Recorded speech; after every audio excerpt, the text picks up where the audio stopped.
തോൽവിക്കും അധികാര നഷ്ടത്തിനും പിന്നാലെ വൻ പിളർപ്പിലേക്ക് നീങ്ങുകയാണ് ബംഗാളിലെ തൃണമൂൽ കോൺഗ്രസും ദ ഗ്രേറ്റ് ദീദിയും. വിമതനായ ഋതബ്രത ബാനർജിക്കൊപ്പമാണ് പാർട്ടിയിലെ 60ഓളം MLA-മാർ. ഇതോടെ ഋതബ്രതയെ പ്രതിപക്ഷ നേതാവായി സ്പീക്കർ തെരഞ്ഞെടുത്തു കഴിഞ്ഞു. MP-മാരുടെ കാര്യമെടുത്താൽ 10-ൽ താഴെ പേർ മാത്രമേ ഇപ്പോൾ മമതയുടെ കൂടെയുള്ളൂ എന്നാണ് വിവരം. നിരവധി MP-മാരെ ചാക്കിട്ട് പിടിക്കാൻ BJP-യും ശ്രമിച്ചുകൊണ്ടിരിക്കുന്നു. എന്താണ് തൃണമൂൽ കോൺഗ്രസിൽ സംഭവിക്കുന്നത്? ആദ്യം സംസാരിക്കുന്നത് നമ്മൾ അജിംസ് വല്ലാത്തൊരു നിസ്സഹായതയിലൂടെ കടന്നു പോവുകയാണ് തൃണമൂൽ കോൺഗ്രസും മമതയും. ഇപ്പോൾ ഒരുപക്ഷെ തോറ്റേക്കുമെന്നുള്ള സൂചനകളുണ്ടായിരുന്നു ഈ തെരഞ്ഞെടുപ്പിൽ. പക്ഷേ തോൽവിക്ക് ശേഷം ഈ പാർട്ടി ഈ രീതിയിൽ തകർന്നു പോകുമെന്ന് എപ്പോഴെങ്കിലും കരുതിയിരുന്നു? അത് തകരുകയല്ല ചെയ്യുന്നത്, തകർക്കുകയാണല്ലോ ചെയ്യുന്നത്. അത് സ്വാഭാവികമായ തകർച്ചയല്ല. കാരണം 40% മുകളിൽ വോട്ട് ബേസ് ഉണ്ട് ഇപ്പോഴും. ഈ തോൽവിയിലും തൃണമൂൽ കോൺഗ്രസിന് 80 സീറ്റുകളിലധികമുണ്ട്. അതൊരു തകർച്ചയൊന്നും നമുക്ക് പറയാൻ കഴിയില്ല. ഒരു തെരഞ്ഞെടുപ്പ് തകർച്ചയല്ല, തോൽവിയാണ്. അപ്പോൾ അതെങ്ങനെയാണ് BJP-ക്ക് ആ ജയം സമ്മാനിച്ചത്, എന്തൊക്കെയാണ് കാരണം നമ്മൾ നേരത്തെ ഡിസ്കസ് ചെയ്തതാണ്. അപ്പോൾ ഇലക്ട്രലി അങ്ങനെ തകർന്നു പോയിട്ടില്ലാത്തൊരു പാർട്ടി ഇലക്ഷന് ശേഷം തകർക്കപ്പെടുകയാണ്. ആ തകർച്ചയുടെ മറ്റൊരു ഉദാഹരണം നമ്മൾ പഞ്ചാബിൽ കണ്ടതാണ്. പഞ്ചാബിൽ രാഘവ് ചഡ്ഡ ഉൾപ്പെടെയുള്ള MP-മാരെ മറുകണ്ഠം ചാടിക്കുന്ന കാഴ്ച നമ്മൾ കണ്ടതാണ്. അതിവിടെ സംഭവിക്കുമെന്ന് ആശങ്കിച്ചിരുന്നു സ്വാഭാവികമായിട്ടും തോറ്റു കഴിഞ്ഞാൽ. പക്ഷേ ഇത് ഇത്ര പെട്ടെന്നാകുമെന്ന് കരുതിയില്ല. വളരെ പെട്ടെന്നായി പോയി.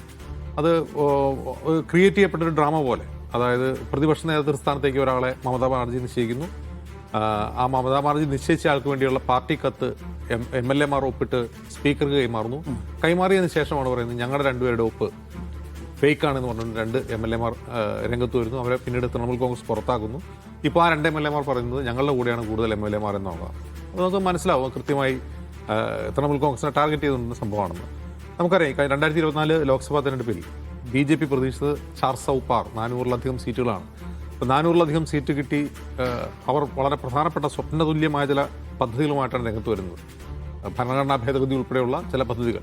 പക്ഷേ 400 സീറ്റ് കിട്ടിയില്ല എന്ന് മാത്രമല്ല, ഒറ്റയ്ക്ക് ഭരിക്കാനുള്ള ഭൂരിപക്ഷം പോലും കിട്ടിയില്ല. അപ്പോൾ ഒറ്റയ്ക്ക് ഭരിക്കാനുള്ള ഭൂരിപക്ഷം കിട്ടി 2029 ആകുമ്പോഴേക്കും ലോക്സഭയിലെ സീറ്റ് വർദ്ധിപ്പിച്ചുകൊണ്ട് ആ നീക്കത്തിലേക്ക് പോകാമെന്നാണ് അവരുടെ പ്ലാൻ. പക്ഷേ അതിന് മുമ്പ് അവർക്ക് ചെയ്യേണ്ട കുറേയധികം കാര്യങ്ങളുണ്ട്. അങ്ങനെ വരുന്നതിന് മുമ്പ്, ഇത് ലോക്സഭാ സീറ്റ് ഡീലിമിറ്റേഷൻ നടത്തി ലോക്സഭാ സീറ്റ് വർദ്ധിപ്പിക്കുന്നതിന് മുമ്പ് ചെയ്യേണ്ട പല കാര്യങ്ങൾക്കും ഇപ്പോൾ അവർക്ക് ഭൂരിപക്ഷമില്ല. ഒരു ഉദാഹരണം, ഏറ്റവും ഒടുവിൽ ഈ പറയുന്ന വനിതാ സംവരണ ബില്ലിന് വേണ്ടി ഡീലിമിറ്റേഷൻ കൊണ്ടുവരാനുള്ള നീക്കം, ഭരണഘടനാ ഭേദഗതി തടഞ്ഞ സംഭവം നമുക്കറിയാം വോട്ടെടുപ്പിലൂടെ. അപ്പോൾ അവരെ സംബന്ധിച്ച് കൃത്യമായ മജോറിറ്റി അവർക്ക് ആവശ്യമാണ്. അപ്പോൾ മജോറിറ്റി ജനങ്ങൾ കൊടുത്തില്ലെങ്കിൽ അത് നേടിയെടുക്കുക എന്നുള്ളതാണ്. അത് ആം ആദ്മി പാർട്ടിയെ പുലർത്തിക്കൊണ്ടാണ് അങ്ങനെ, തൃണമൂൽ കോൺഗ്രസിനെ പുലർത്തിയാണെങ്കിൽ അങ്ങനെ. ഇനി വരാൻ പോകുന്ന മറ്റൊന്ന് UP-യിലെ തെരഞ്ഞെടുപ്പ് വരാൻ പോകുന്ന അടുത്ത വർഷം. UP-യിൽ യോഗി ആദിത്യനാഥ് സർക്കാർ വീണ്ടും തുടരുകയാണെന്ന് കരുതുക. ഒരു തുടർ ഭരണം ഇനിയും 2 വട്ടമായി 3-ാം വട്ടം വരികയാണെങ്കിൽ സ്വാഭാവികമായി ഇത് സമാജ്വാദി പാർട്ടിയെ കൂടി ടാർഗറ്റ് ചെയ്തുകൊണ്ട് സമാനമായ ഒരു നീക്കം ഉണ്ടാവാൻ സാധ്യതയുണ്ട്. കാരണം തൃണമൂൽ കോൺഗ്രസ് സമാജ്വാദി പാർട്ടിയുമാണ് 2ഉം 3ഉം സ്ഥാനത്തുള്ള ഏറ്റവും കൂടുതൽ മെമ്പർമാരുള്ള MP-മാരുള്ള 2 പാർട്ടികൾ. അപ്പോൾ അതും UP-യിലും അത് വരാൻ സാധ്യതയുണ്ട്. അവർ ജനവിധി തങ്ങൾക്ക് അനുകൂലമെങ്കിൽ അത് അനുകൂലമാക്കിയെടുക്കാനുള്ള പ്ലാൻ B അമിത്ഷായ്ക്കുണ്ട്. അമിത്ഷാ അത് നടപ്പാക്കിക്കൊണ്ടിരിക്കുകയാണ്. പക്ഷേ ഇത് വേറൊരു തരത്തിൽ ഇതിന് മറ്റൊരു ട്രജക്ടറി കൂടി ഉണ്ട്. നമുക്കറിയാം മമതാ ബാനർജി ബംഗാളിലെ ഏറ്റവും ഫ്യൂവസ് ലീഡർ ആയിരിക്കെ തന്നെ ഇന്ത്യ സഖ്യവുമായിട്ട് അങ്ങനെ സഹകരണം ഉണ്ടായിരുന്നില്ല. പക്ഷേ ഈ തെരഞ്ഞെടുപ്പ് തോൽവിക്ക് ശേഷം അവർ പറയുന്നത് ഞാനിപ്പോൾ ഒരു ഫ്രീ ബേഡാണ്, ഇനി ഞാൻ ഇന്ത്യ സഖ്യത്തിൽ സജീവമാകുമെന്ന് പറയുന്നു. ഇനി നടക്കാനിരിക്കുന്ന ഇന്ത്യ സഖ്യ യോഗത്തിൽ മമതാ ബാനർജിയുടെ പ്രതിനിധി എന്തായാലും ഉണ്ടാവും. അതിലേക്ക് TVK കൂടി വരുന്നു. DMK ഇന്ത്യ സഖ്യവുമായുള്ള സഹകരണമില്ലാന്ന് തോന്നിക്കുന്ന ഒരു അവസ്ഥയുണ്ടെങ്കിൽ പോലും അവർക്കൊരു വിശാലമായ ദേശീയ രാഷ്ട്രീയ കാഴ്ചപ്പാടിൽ BJP-ക്ക് അനുകൂലമായിട്ടൊരു നിലപാട് ഇപ്പോൾ സ്വീകരിക്കാൻ കഴിയില്ല. അത് അവർക്ക് തമിഴ്നാട്ടിൽ വലിയ തിരിച്ചടി ഉണ്ടാകും. BJP അനുകൂല നിലപാട് സ്വീകരിച്ച മറ്റൊരു ദ്രാവിഡ കക്ഷിയായ AIDMK-ക്ക് തെരഞ്ഞെടുപ്പിൽ നേരിട്ട തിരിച്ചടികൾ, പല ഘട്ടങ്ങളായി നേരിട്ട തിരിച്ചടികൾ നമുക്കറിയാം. പക്ഷേ DMK മുമ്പ് BJP-യുമായി സഹകരിച്ചാണ്. പക്ഷേ ഇപ്പോഴത്തെ സാഹചര്യം അതല്ല. വാജ്പേയിയുടെ കാലത്ത് BJP അല്ല, മോദിയുടെ കാലത്ത് BJP എന്നുള്ളതുകൊണ്ട് എന്നാൽ ഇനി ഞങ്ങൾ ഇന്ത്യ സഖ്യവുമായി കെറുവിച്ച് BJP-ക്ക് അനുകൂലമായ ഒരു നിലപാട് സ്വീകരിക്കാമെന്ന് DMK ഏതായാലും തൽക്കാലം കരുതില്ല. സ്റ്റാലിനാകട്ടെ വളരെ തന്ത്രപരമായ മൗനം അതിൽ പാലിക്കുകയാണ്. അപ്പോൾ പുതിയ സാഹചര്യത്തിൽ, പുതിയ രാഷ്ട്രീയ സാഹചര്യം ഒന്ന് ആലോചിച്ച് നോക്കുക. CJP പോലുള്ള ഒരു ഓൺലൈൻ പാർട്ടി ഗ്രൗണ്ടിലേക്ക് ഇറങ്ങാൻ പോകുന്ന ഒരു സാഹചര്യം കൂടിയാണ്. അങ്ങനെ ഗ്രൗണ്ടിലേക്ക് ഇറങ്ങുന്നുണ്ടെങ്കിൽ BJP-യുടെ വോട്ട് ബേസിൽ വലിയ തോതിലുള്ള അസംതൃപ്തികൾ ഉണ്ടായി വരുന്ന സമയമാണ്.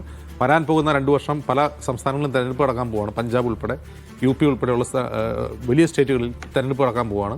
അപ്പോൾ ഈ ഘട്ടത്തിൽ എന്തായിരിക്കും ഇന്ത്യ സഖ്യത്തിൻ്റെ ഫോക്കസ്? ആ ഫോക്കസിൽ അങ്ങനെ ഫോക്കസ് ചെയ്യുമ്പോൾ അതിന് മമതാ ബാനർജിക്കും TVK-ക്കും ഒരു പരിധിവരെ DMK-ക്കും എന്ത് സംഭാവന നൽകാൻ കഴിയുമെന്നുള്ളതാണ് പ്രധാനം. അവരുടെ ഇന്ത്യ സഖ്യത്തിന് ഇനിയുള്ള ഫോക്കസ് വളരെ പ്രധാനപ്പെട്ട കാര്യമാണ് രാജ്യത്തിന്റെ ഭാവിയെ സംബന്ധിച്ച്. നിഷാദ്, വലിയ സംഘടനാപരമായ ചട്ടക്കൂടും കരുത്തും ഒക്കെ ഉണ്ടായിരുന്ന പാർട്ടിക്ക് ഇത്ര വേഗത്തിൽ ഇങ്ങനെ ഛിന്ന ഭിന്നമാകുന്നത് എങ്ങനെയാണ്? എങ്ങനെയാണ് സംഭവിക്കുന്നത്?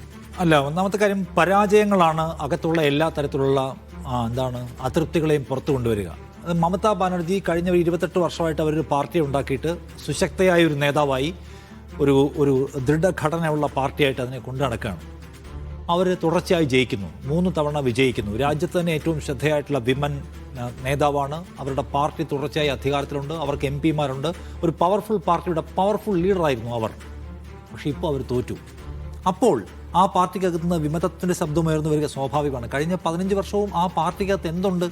അഭിപ്രായ വ്യത്യാസങ്ങളുണ്ട്. അപ്പം ഇത് ഔട്ട്സൈഡേഴ്സ് ആയിട്ടുള്ള ആളുകളാണ് ഇപ്പോൾ അതിനകത്ത് പണിയെടുക്കുന്നതെന്നുള്ള പോയിന്റ് അവിടെ നിൽക്കെ തന്നെ അവർക്ക് വർക്ക് ചെയ്യാൻ കഴിയുന്ന തരത്തിലുള്ള അസ്വാരസ്യങ്ങളും അഭിപ്രായ വ്യത്യാസങ്ങളും അതിർത്തികളും ആ പാർട്ടിക്കകത്ത് ഉണ്ടായിരുന്നു. അഭിഷേക് ബാനർജിയുമായി ബന്ധപ്പെട്ട് മമതാ ബാനർജി അഭിഷേക് ബാനർജിയെ പിക്ക് ചെയ്തുകൊണ്ടും അദ്ദേഹത്തെ പ്രധാന നേതാവാക്കി എടുത്ത് ഇതിലെ ഏൽപ്പിക്കാൻ പോകുന്നു എന്ന പ്രശ്നം ദീർഘകാലമായി ആ പാർട്ടിക്കകത്തുള്ള പ്രശ്നമാണ്. അഭിഷേക് ബാനർജി അദ്ദേഹത്തിന്റെ അമിതാധികാര പ്രയോഗം നടത്തുന്നു, അനർഹമായി അദ്ദേഹം ആ പാർട്ടിയെ കൈയാളാൻ ശ്രമിക്കുന്നു എന്ന പ്രശ്നം അതിനകത്തുണ്ട്. പക്ഷെ എന്ത് ചെയ്യാൻ പറ്റില്ലായിരുന്നു? ശബ്ദിക്കാൻ കഴിയുമായിരുന്നില്ല. ലോകത്തെവിടെയും നമ്മൾ കാണുന്നതാണ്, ഒരു പവറിൽ നിന്ന് അവർ വീഴുകയും നേതൃത്വം വീക്കാവുകയും ചെയ്യുമ്പോൾ പലതരത്തിലുള്ള പവർ സെന്റേഴ്സ് ഉയർന്നു വരും. ലോകത്തെല്ലായിടത്തും കാണുന്ന ഒന്നാണ്. അത് എല്ലാ പാർട്ടികളും നാം ഇനി എക്സ്പെക്ട് ചെയ്യേണ്ട ഒന്നാണെന്നാണ് ഞാൻ പറയുക. അപ്പോൾ അതവിടെ സ്വാഭാവികമായി സംഭവിച്ചു. അങ്ങനെ ഒരു സുഘടിതമായ പ്രത്യയശാസ്ത്ര പിൻബലത്തിൽ നിൽക്കുന്നതിനേക്കാൾ ഉപരി മമതാ ബാനർജിയുടെ ഒരു വിൽ പവർ കൊണ്ട് അവരുണ്ടാക്കിയ പാർട്ടിയാണ്. ആ പാർട്ടിയിൽ മമതാ ബാനർജി തന്നെയും തോറ്റു സുവേന്ദു അധികാരിയോട്. അപ്പോൾ അത് വീക്കായി കഴിഞ്ഞപ്പോൾ അഭിഷേക് ബാനർജിയോടും അല്ലെങ്കിൽ മമതാ ബാനർജിയോടും പ്രശ്നമുള്ള ആളുകൾ ഋതപ്രദയുടെ നേതൃത്വത്തിൽ ഒരു വിമത മൂവ്മെന്റ് ഉണ്ടാക്കുകയാണ്. അപ്പോൾ അതിൻ്റെ ഒരു കാര്യം, മമത ആ പാർട്ടിക്കകത്ത് വളരെ ഒരു ഓട്ടോക്രാറ്റിക് സമീപനത്തിൽ പെരുമാറിയ ആളാണ്. അവരുടെ തീരുമാനങ്ങൾ, അവരുടെ നയപരിപാടികൾ മാത്രമാണ് നടപ്പിലാക്കിയത്. അത് ഡെമോക്രാറ്റിക് ആയിരുന്നില്ല. ഏതുപോലെ ഡെമോക്രാറ്റിക് ആയിരുന്നില്ല? AIDMK നമുക്ക് ഓർമ്മയുണ്ട്, ജയലളിതയുടെ നേതൃത്വത്തിൽ അവരായിരുന്നു എല്ലാ തീരുമാനവും എടുക്കുക. അവർക്ക് ഒരു സെക്കൻഡ് ലെയർ ലീഡേഴ്സ് പോലും ഉണ്ടായിട്ടില്ല. നമുക്കറിയാലോ, ഇവർക്ക് പിന്നെ സെക്കൻഡ് ലെയർ ലീഡേഴ്സ് ഉണ്ടായിരുന്നു, ഈ പറഞ്ഞ ഡെറിക് ഒബ്രിയാനും അല്ലെങ്കിൽ അഭിഷേക് ബാനർജിയൊക്കെ. പക്ഷേ അവിടെ അതുപോലും ഉണ്ടായില്ല. അമ്മയാണ് എല്ലാ തീരുമാനം എടുത്തുകൊണ്ടിരുന്നത്. അവർ ആ പാർട്ടിയെ സുശക്തമായിട്ടും സക്സസ്ഫുൾ ആയിട്ടും കൊണ്ടുവന്നു. പക്ഷെ അവരുടെ മരണശേഷം ആ പാർട്ടിക്ക് എന്ത് പറ്റി? എവിടെ എത്തിയിട്ടില്ല. എടപ്പാടി പളനിസ്വാമിയുടെ പനീർസെൽവത്തിൻ്റെയൊക്കെ പേരിൽ പല ഫ്രാക്ഷൻസായി അവസാനം പനീർസെൽവം DMK-യിൽ വന്നു. ആകെപ്പാടെ ആ പാർട്ടി ചിഹ്ന ഭിന്നമായി പോയി. അപ്പോൾ ഇതിൻ്റെ പ്രശ്നം, പവറിൽ നിന്ന് താഴെ വീഴുമ്പോൾ ഏകാധിപത്യത്തിൻ്റെ പവർ കുറയും. പവർ കുറയുമ്പോഴാണ് പലതരത്തിലുള്ള ശബ്ദങ്ങൾ ഉണ്ടാവുക. ആ ശബ്ദങ്ങളെ യൂട്ടിലൈസ് ചെയ്യാൻ ആര് തീരുമാനിക്കുന്നു? ഇപ്പുറത്ത് നിൽക്കുന്ന ആൾക്കാർ തീരുമാനിക്കുന്നു. നമ്മൾ വിജയിച്ചു എങ്കിലും 80ഓളം സീറ്റുകളുള്ള ഒരു പവർഫുൾ ഓപ്പോസിഷനായിട്ട് അല്ലെങ്കിൽ ഇത്രയും % വോട്ടുള്ള ഒരു പവർഫുൾ എതിരാളിയായിട്ട് അവരവിടെ നിൽക്കുന്നുണ്ട്. അവർക്ക് ഇനിയും വർക്ക് ചെയ്ത് തിരിച്ചു വരാൻ പറ്റുമെന്ന് BJP കാണുന്നുണ്ടല്ലോ. സോ അതുകൊണ്ട് BJP വിചാരിക്കുന്നത് അതിനെയും ഇല്ലാതാക്കണം. ഏതെങ്കിലും നിലയിലൂടെ തിരിച്ചു വരാനുള്ള സാധ്യതകളെ അല്ലെങ്കിൽ ഒരു ബേസ്മെന്റ് നിലനിർത്തിക്കൊണ്ട് വർക്ക് ചെയ്യാനുള്ള സാധ്യതകളെ ഇല്ലാതാക്കുക എന്നുള്ള BJP പ്ലാൻ. BJP എല്ലാം കാണുന്നത് ഓപ്പോസിഷൻ മുക്ത ഭാരത്, ഓപ്പോസിഷൻ മുക്ത ബംഗാൾ എന്നതാണല്ലോ അവർ, ഗുജറാത്ത്, ഉത്തർപ്രദേശ് എന്നതാണ്. സോ ഇനി തിരിച്ചു വരാൻ കഴിയാത്ത വിധം അതിനെ ചിഹ്ന ഭിന്നമാക്കുക എന്ന നിലയ്ക്ക് BJP പണിയെടുക്കും. അവിടെ BJP ശിവസേനയോട് ചെയ്തത് എന്താണ്? അവസാനമായപ്പോൾ ശിവസേന ബാൽ താക്കറെയൊക്കെ വിട്ടിട്ട് ഒരു വിഭാഗം, ഷിൻഡെ വിഭാഗം മൊത്തം കടത്തി മറിച്ച് കളഞ്ഞില്ലേ? അപ്പോൾ ഒരു പാർട്ടിയെ എങ്ങനെ ഉപയോഗിക്കണം, എങ്ങനെ ഇല്ലാതാക്കണം, എങ്ങനെ അതിനെ പിളർത്തണം എന്ന കാര്യം അവർക്ക് നല്ല പറയാം. NCPയോട് BJP എന്താണ്? BJPക്ക് അവരുടെ ഓപ്പോസിറ്റ് നിൽക്കുന്ന പാർട്ടികൾക്കകത്ത് എങ്ങനെ പിളർപ്പുണ്ടാക്കണം, എത്ര ശാസ്ത്രീയ കൃത്യതയോടെ പിളർപ്പുണ്ടാക്കണം, അതിനെ എന്നേക്കുമായി ഇല്ലാതാക്കണം എന്നറിയാം. അങ്ങനെ ഇല്ലാതാക്കാൻ അവരുടെ കയ്യിൽ പലതരം ടൂളുകളുണ്ട്. അവരുടെ കയ്യിൽ പണമുണ്ട്, അവരുടെ കയ്യിൽ അധികാരത്വമുണ്ട്, ഏജൻസിയുണ്ട്, പലതരം സംഗതികളുണ്ട്. അപ്പോൾ എനിക്ക് തോന്നുന്നത് ഈ രണ്ട് ഘടകങ്ങളുടെയും കൂടെ ഒരു സമ്മിശ്രമായ സംഗതിയാണ്, മിശ്രിതമാണ് നമ്മളിപ്പോൾ കാണുന്നത്. അതിൽ മമതാ ബാനർജിയെ സംബന്ധിച്ച് നല്ല പോലെ അവർ വിയർപ്പൊഴുക്കേണ്ടി വരും. ഇപ്പോൾ അവർ ആ പിളർപ്പിനെ മറികടക്കാൻ വേണ്ടിയിട്ടാണ് എല്ലാ യൂണിറ്റുകളും പിരിച്ചുവിട്ടിരിക്കുന്നത്. സമ്പൂർണ്ണമായിട്ടുള്ള പുനഃസംഘടന എന്നത് പ്രഖ്യാപിച്ചിരിക്കുന്നത് ഇപ്പോൾ ഉള്ള ഈ നേതൃത്വത്തിലെ പിളർപ്പ് പാർട്ടി ആഗമനം തകർക്കാതിരിക്കാനാണ്. പക്ഷേ അത് എളുപ്പമുള്ള കാര്യമായിരിക്കില്ല. കാരണം എന്താണ്, 55 പേര് ഋതപ്രതാപ് ബാനർജിയുടെ കൂടെ നിൽക്കുകയാണ്. ചെറിയ ഒരു കാര്യമല്ല. ഇവരുടെ കൂടെ 20+ ആൾക്കാർ മാത്രമേ ഉള്ളൂ. അപ്പോൾ നേതാവ് ദുർബലയായിരിക്കുന്നു എന്ന പ്രശ്നമുണ്ട്. ആ പ്രശ്നം സെറ്റിൽ ചെയ്യുക. താഴെത്തട്ടിൽ ഈ നേതൃത്വം MP മാരിലും 20+ സംതിങ് ഉണ്ട്. അത് പരിസരത്തുണ്ട് MP മാർ. അതിനകത്തും മേജർ നമ്പർ ഇവർക്കെതിരാണെന്ന് പറയപ്പെടുന്നു. അപ്പോൾ അതുകൊണ്ട് ഇലക്ട്രൽ നമ്പറുകൾക്കകത്ത് അവരുടെ കൂടെ ആളുകൾ ഇല്ലാതിരിക്കുകയും താഴെത്തട്ടിൽ ഇല്ലാതിരിക്കുന്ന ഒരു നേതാവിന് താഴെത്തട്ടിൽ ആളുകളെ എന്തുമാത്രം നിലനിർത്താൻ പറ്റുമെന്നുള്ള വലിയ ക്വസ്റ്റ്യനുണ്ട്. വലിയൊരു സംസ്ഥാനമാണ്. BJP അതിൻ്റെ പവർ ഉപയോഗിച്ചുകൊണ്ട് ഒരു ദയാരഹിതമായി അടിക്കും. നമ്മൾ കേരളത്തിൽ നിന്നും കാണുന്ന പോലെ ഒരു ഹെൽത്തി പൊളിറ്റിക്സ് അല്ലല്ലോ കേരളം വിട്ട് കഴിഞ്ഞാൽ. എങ്ങനെയും വീഴ്ത്തുക, എന്ത് കളിയും കളിക്കുക, അന്വേഷണങ്ങൾ കൊണ്ടുവരിക, പൊങ്ങാൻ സാധ്യതയുള്ള മുഴുവനത്തിന് അടിക്കുക എന്നുള്ള പ്ലാനിലായിരിക്കും അപ്പുറത്തുണ്ടാവുക. അപ്പോൾ പ്രതികാര ബുദ്ധിയോടെയും വംശനാശ പദ്ധതിയോടെയും അപ്പുറത്ത് നിൽക്കുന്ന BJPയെ അതിജീവിച്ചുകൊണ്ട് സ്വന്തം സംഘടനയെ പുനരുജ്ജീവിപ്പിക്കുക എന്ന് പറഞ്ഞാൽ ഈസി ആയിരിക്കില്ല. ബംഗാളിൻ്റെ ഒരു പ്രത്യേകത നമ്മൾ കാണണം. ഒരു പാർട്ടി അങ്ങനെ അങ്ങോട്ട് തോറ്റു കഴിഞ്ഞാൽ ആ പാർട്ടിയിലുള്ള ബഹുഭൂരിപക്ഷം ആളുകൾ എങ്ങോട്ട് പോവുക, ഇറങ്ങി ആ പവറിലേക്ക് പോകുന്നതാണ് കാണുന്നത് ഓഫീസ്. അല്ലാതെ നമ്മൾ ഇവിടെ നിൽക്കണം, എന്ത് വില കൊടുത്ത് നമ്മുടെ പാർട്ടിയെ സംരക്ഷിച്ച് ഉയർത്തിപ്പിടിക്കണം എന്ന് പറഞ്ഞ പ്ലാനിൽ അങ്ങനെ അണികളെല്ലാവരും ഒന്നുമില്ല. ഇപ്പോൾ CPIM പരാജയപ്പെട്ടപ്പോൾ CPIM-നെതിരെയും അണികളിൽ ഒരു വലിയ ബ്ലോക്ക് എങ്ങോട്ട് പോയി, അപ്പുറത്തേക്ക് തൃണമൂലിലേക്ക് പോകുന്നതാണ് കണ്ടത്. അപ്പോൾ BJPയുടെ ഇപ്പോൾ സമീപത്ത് തൃണമൂലിൻ്റെയും CPIM-ൻ്റെയും ഒക്കെ പ്രവർത്തകരെ BJPയുടെ ആഘോഷ പരിപാടികളിൽ കണ്ടു. പെട്ടെന്ന് സ്വിച്ച് ചെയ്യാൻ അവർക്ക് പറ്റുന്ന തരത്തിലാണ് അതിൻ്റെ ഘടന കിടക്കുന്നത്. പാർട്ടി ഓഫീസിലടക്കം പോകും. അപ്പോൾ അതുകൊണ്ട് അധികാരം മാറുമ്പോൾ ഇപ്പോൾ ഇവിടുന്ന് പോയ പല തൊഴിലാളികളും തിരിച്ചു വന്നിട്ടില്ലെന്ന് കേൾക്കുന്നു. പെരുമ്പാവൂരിലൊക്കെ ഒരു ക്രൈസ്റ്റ് ഉള്ളത്. അപ്പോൾ അവിടെ നടപ്പിലായിട്ടുള്ള അധികാരമാറ്റം അണികളുടെ ഒരു ഭാഗത്തേക്ക് കൊണ്ടാണ് പോയേക്കുന്നത്. സോ അപ്പോൾ അവിടെ എവിടെയാണ് വർക്ക് ചെയ്യുക? അണികളെ വെച്ചിട്ടാണല്ലോ വർക്ക് ചെയ്യുന്നത്. സോ ബംഗാളിലെ ക്രൈസിസ് എന്ന് പറഞ്ഞാൽ സവിശേഷമായിട്ടുള്ള ഒരു സംഗതിയാണ്. അതിനെ അതിജീവിക്കാൻ മമത അവരുടെ ഈ പ്രായാധിക്യത്തിൻ്റെ കാലത്ത് പണിയെടുത്ത് തിരിച്ചു കൊണ്ടുവരിക. BJP ഭരണത്തിൽ വന്ന ഒരു സ്ഥലത്ത് 5 വർഷം കൊണ്ട് തന്നെ BJP വീഴ്ത്തുക എന്ന് പറഞ്ഞാൽ ഈസി ആയിട്ടുള്ള കാര്യമല്ല. കാരണം BJP കേവലമായിട്ടുള്ള വെൽഫെയർ വാഗ്ദാനങ്ങളിലൂടെ വന്നിട്ടുള്ളൊരു പാർട്ടിയല്ല. അത് ഭയങ്കരമായിട്ടുള്ള ഡിവിസീവ് പൊളിറ്റിക്സ് ആവശ്യിക്കുന്നത്. ആ ഡിവിസീവ് പൊളിറ്റിക്സ് ആഴത്തിൽ വേരുന്നു. അതിൽ നിന്ന് പുറത്തു കൊണ്ടുവരാൻ നല്ല പണിയെടുക്കേണ്ടി വരുമല്ലോ, നല്ല സമയമെടുക്കും. ആ സമയം ഇപ്പോൾ ചെലവഴിക്കാൻ കഴിയും വിധത്തിലുള്ള ആരോഗ്യം മമതയ്ക്ക് വ്യക്തിപരമായും ആ പാർട്ടിക്കും ഉണ്ടോ എന്ന് സംശയമാണ്. പക്ഷെ അവർ അവരുടെ വിൽ പവറിൽ നിൽക്കുന്നു. നമ്മൾ ഈ സമീപകാലത്ത് കണ്ട ഏറ്റവും വലിയ പോരാട്ടത്തിൻ്റെ പേരാണ് മമതാ ബാനർജി. അവർ ശ്രമിക്കും, പക്ഷേ അപ്പുറത്തുള്ള ശത്രു അതിശക്തനാണ് എന്നാണ് വേറെ കാര്യം. സാജു, ബംഗാളിൽ CPM-ൻ്റെ അതേ വിദ്യയാണോ TMCയും കാത്തിരിക്കുന്നത്?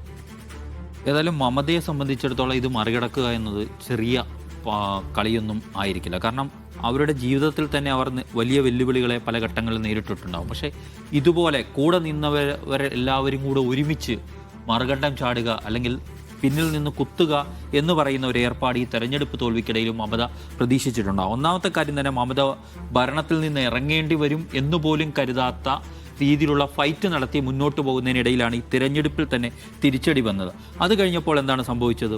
തനിക്കൊപ്പമുണ്ടായിരുന്ന 3-ൽ 2 MLA-മാരും പോവുകയാണ്. അവർ മാറി പ്രത്യേക സംവിധാനമായി മാറുന്നു. അവർ മമത മുന്നോട്ട് വെച്ച പ്രതിപക്ഷ നേതാവിനെ വേണ്ട എന്ന് തീരുമാനിക്കുന്നു. മറ്റൊരു സംവിധാനമായി തന്നെ മാറുന്നു. സ്വാഭാവികമായും അപ്പോൾ മമതയ്ക്കിപ്പോഴും ബംഗാളിൽ നമ്മൾ ഈ പറയുന്നതിനപ്പുറമുള്ള ജനകീയത ഉണ്ട് എന്ന കാര്യത്തിൽ ഒരു സംശയവും വേണ്ടതില്ല. പക്ഷേ അതിനെയൊക്കെ ഏകോപിപ്പിച്ചു കൊണ്ടുവരാനുള്ള ശേഷിയും കരുത്തുമുള്ള നേതൃനിര ഇപ്പോൾ മമതയ്ക്കൊപ്പം ഇല്ല എന്നുള്ളതാണ്. ഇപ്പോൾ തന്നെ നോക്കൂ, മറുകണ്ഠത്തേക്ക് പോയ ഋതപ്രഭത അടക്കമുള്ളവർ എന്താണ് പറഞ്ഞിരിക്കുന്നത് എന്ന് നോക്കണം. മമത ഞങ്ങളുടെ മുഖ്യ ഉപദേഷ്ടാവായി തുടരും. അവർ പോലും പരസ്യമായി മമത ഞങ്ങൾക്കൊപ്പമേ ഇല്ല, ഞങ്ങളുടെ TMCയിൽ വേണ്ടതില്ല എന്ന ഒരു സമീപനം പുറത്തേക്ക് പറയുന്നില്ല. ഞങ്ങളുടെ മുഖ്യ ഉപദേഷ്ടാവൊക്കെയായി ഞങ്ങളുടെ കൂടെ ഉണ്ടാവും എന്ന തരത്തിലുള്ള ചില സമീപനങ്ങൾ പറഞ്ഞു പോവുകയാണ് ചെയ്യുന്നത്. അപ്പോഴും അവരുടെ കലിപ്പ് മുഴുവൻ അവർ പുറത്തേക്ക് പറയുന്നത് അഭിഷേക് ബാനർജിയുടെ പേരില്ല. അതാകട്ടെ മമത തൻ്റെ അനന്തരവനാണ്, തൻ്റെ പിൻഗാമിയായി വളർത്തിക്കൊണ്ടുവരാൻ ആഗ്രഹിച്ച ആളൊക്കെയാണ്. അപ്പോൾ സ്വാഭാവികമായും ഈ എതിർപ്പിൻ്റെ എല്ലാം കുന്തമുന അങ്ങോട്ട് തിരിച്ചു വെക്കുകയും മമതയെ പരസ്യമായി വെല്ലുവിളിക്കുന്നില്ല എന്ന് പറഞ്ഞു വെക്കാനുമൊക്കെയാണ് ഇവർ ശ്രമിച്ചുകൊണ്ടിരിക്കുന്നത്.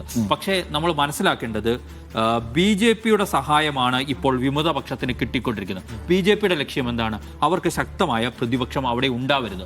മമതയുടെ നേതൃത്വത്തിലുള്ള ഒരു പ്രതിപക്ഷമാണ് അവിടെ ഉണ്ടാകുന്നതെങ്കിൽ മുന്നേ പോലെ തന്നെയായിരിക്കും. മമത ഏതറ്റം വരെയും പോകും, എന്തായിരിക്കും അവരുടെ പ്രതികരണ ശേഷി, അതിൻ്റെ പവർ എത്രത്തോളം ആയിരിക്കും എന്നൊക്കെ BJPക്ക് നല്ല കണക്കുകൂട്ടലുണ്ട്. കാരണം മറ്റു പല നേതാക്കളെയും പിടിച്ചതുപോലെ കേന്ദ്ര ഏജൻസികളെ വട്ടമിട്ടുകൊണ്ട് തന്നെ മമതയെ പിടിക്കാൻ നോക്കിയപ്പോൾ മമത അതിന് വഴങ്ങിക്കൊടുത്തിട്ടില്ല. മമത എപ്പോഴും ഫൈറ്റിംഗ് മൂഡിലായിരുന്നു. ഏതറ്റം വരെയും പോകാം, വേണമെങ്കിൽ CBI ഓഫീസിലോ ED ഓഫീസിലോ കയറി രേഖയും എടുത്തുകൊണ്ട് പോകാം എന്ന സമീപനം സ്വീകരിച്ചിരുന്ന ആളാണ്. അപ്പോൾ അത് മമതയെ ഇല്ലാതാക്കുക കിട്ടിയ എല്ലാ അവസരത്തെയും BJP ഉപയോഗിക്കുകയാണ്.